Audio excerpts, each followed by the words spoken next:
এখন থেকে আমরা বাড়িতেই শুরু করে দিলাম অনলাইনের কাজবাজ। তো চলো পুরো ঘটনাটা তোমাদের সাথে শেয়ার করি। হ্যালো এভরিওয়ান, তোমরা সবাই কেমন আছো? আশা করছি তোমরা কেউ ভালো নেই, যা গরম পড়ছে, আর আমিও ভালো নেই। তো তাও এই গরমের মধ্যে বেরিয়ে পড়লাম কিছু কেনাকাটার উদ্দেশ্যে। তো চলো কি কি কেনাকাটা করি সেটা তোমাদের সাথে শেয়ার করি। আর বলতে না বলতেই দেখো চলে এসেছি ফার্নিচারের দোকানে। আর আমরা যে জিনিসটা কিনতে এসেছিলাম সেই জিনিসটা এখানে ছিল না, তো ওই কারণে অন্য সব জিনিসগুলো দেখছিলাম।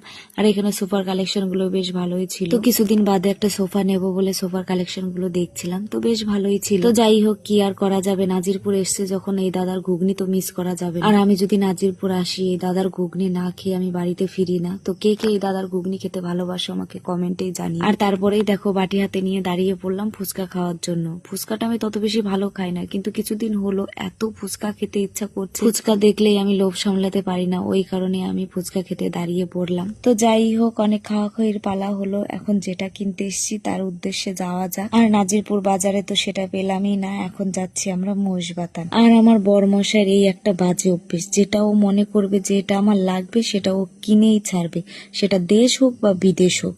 ওই কারণে দেখো নাজিরপুর থেকে এখন করিমপুর চলে এসছে এটা কেনার জন্য। আর এই যে দেখতেই পাচ্ছ কি কেনার জন্য এসছি, একটা কম্পিউটার টেবিল। আর এই কম্পিউটার টেবিল কেনার একটাই উদ্দেশ্য, এখন আমাদের বাড়িতেই হবে সমস্ত অনলাইনের কাজবাজ। আর যারা আমাদের বাড়ির কাছাকাছি বা আশেপাশে আছো তাদেরকে বলে দিচ্ছি, এখন আমাদের বাড়িতে অনলাইনের কাজবাজ হবে। আর এই যে দেখতে পাচ্ছ টেবিলটা বাড়িতেও চলে এসছে। আর আমার এই ভিডিওটা কেমন লাগলো কমেন্ট বক্সে জানিয়ে দিও। সবাই ভালো থেকো, সুস্থ থেকো, বাই।